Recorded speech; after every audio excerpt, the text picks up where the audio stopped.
Enda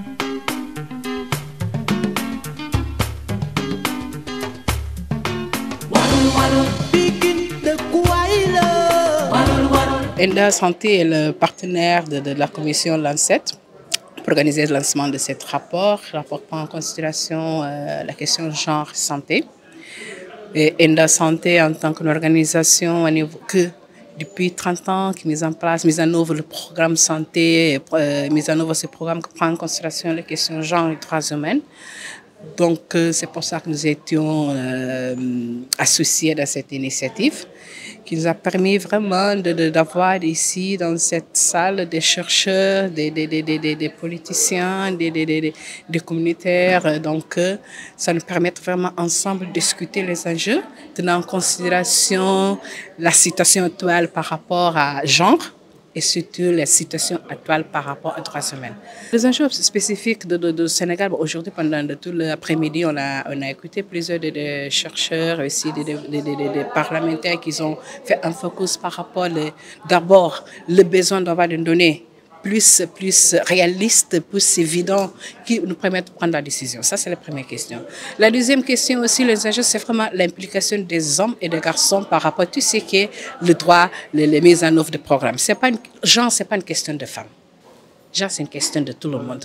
Donc, je crois que, dans mon avis, c'est ça vraiment l'enjeu à cette phase-là au Sénégal. Donc, au niveau de la santé globale, donc, ne tenez pas véritablement en compte toutes les dimensions nécessaires.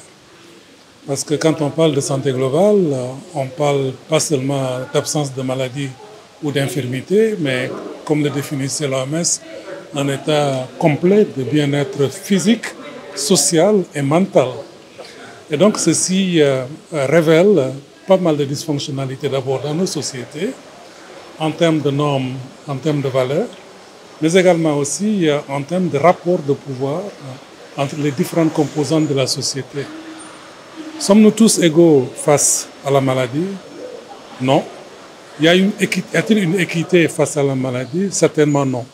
C'est la raison pour laquelle donc, ce rapport de pouvoir entre hommes et femmes, ce rapport de pouvoir entre les races, ce rapport de pouvoir entre les zones rurales et les zones urbaines, et également aussi toutes les composantes de la société donc, sont d'une extrême importance. D'où maintenant placer le genre au centre de tout cela, donc pour voir les comportements, les attitudes qui influent également aussi sur les politiques et les programmes, afin qu'on ait une justice sociale beaucoup plus prononcée, une équité et une égalité donc, dans le cadre de la santé globale.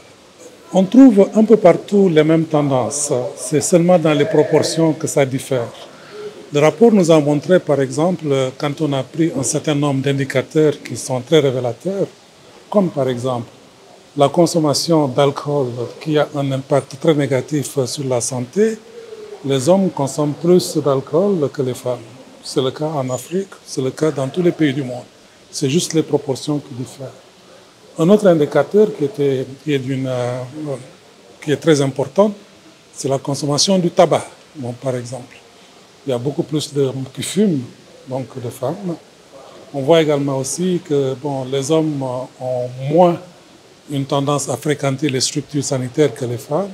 Et ça, c'est des pratiques qu'on voit un peu partout, aussi bien en Afrique que dans tous les autres pays du monde. Cependant, l'Afrique est certainement donc, le lieu, je dirais même le creuset, donc, de pas mal de problèmes de santé. Et donc, ces problèmes se retrouvent donc accentués donc, davantage. Et j'entends souvent, quand on parle donc, de la situation en Afrique, on fait référence à des problèmes culturels, on fait référence à des problèmes également aussi de pauvreté. Bon, on ne peut pas les exclure, certes, mais les tendances en général sont les mêmes. Ils se trouvent être exacerbés ça et là à cause des chocs qu'on peut subir donc, dans les différentes régions et contrées. Les solutions sont de plusieurs ordres. D'abord, il y a des solutions des recommandations qui sont faites d'ordre conceptuel. Donc, on parle du genre dans différents milieux, dans différents contextes, et on les définit plus ou moins comme on veut. Donc, il est nécessaire peut-être de se retrouver ensemble donc, pour définir le genre, avoir une définition conceptuelle qui guide donc l'élaboration des programmes et des politiques. Mais comme le disait tantôt un de nos collègues, le problème, ce n'est pas seulement les définitions, le problème, ce sont les mauvaises interprétations qui sont faites donc, de la définition. Et peut-être maintenant, cet engagement conceptuel nous permettrait d'asseoir une base conceptuelle beaucoup plus solide. Ça, c'est un. De deux, il faudrait également aussi avoir des données beaucoup plus solides. Ces données nous permettraient d'évacuer donc pas mal de misconceptions, pas mal également aussi de malentendus en ce qui concerne donc, la santé mondiale et le genre. Et troisièmement, il faudrait, comme on le dit souvent, engendrer les politiques. Donc faire en sorte que les différences que nous avons ne sont pas des différences d'exclusion, mais des différences complémentaires et que une santé globale ne peut être atteinte que si et seulement si c'est une santé qui fait que tout le monde compte, chacun et chacune compte. Et je pense que si on pouvait résumer les recommandations qui sont faites de manière très élargie, on pourrait les voir s'accentuer autour de ces trois axes. Comme je disais tantôt, le Sénégal n'est pas exclu les tendances que l'on voit un peu partout. Donc, ce sont des tendances qu'on observe également aussi au Sénégal.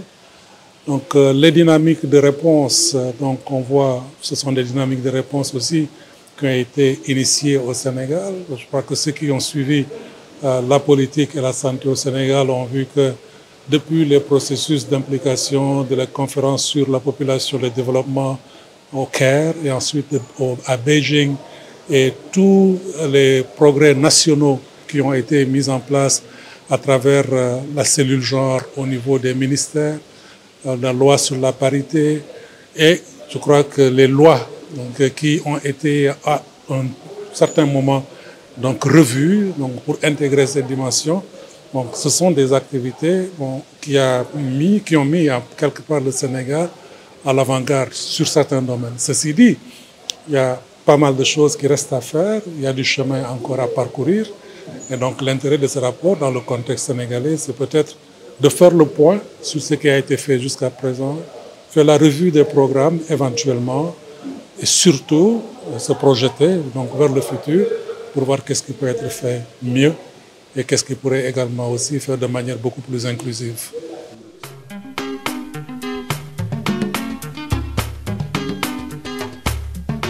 Waddle, waddle.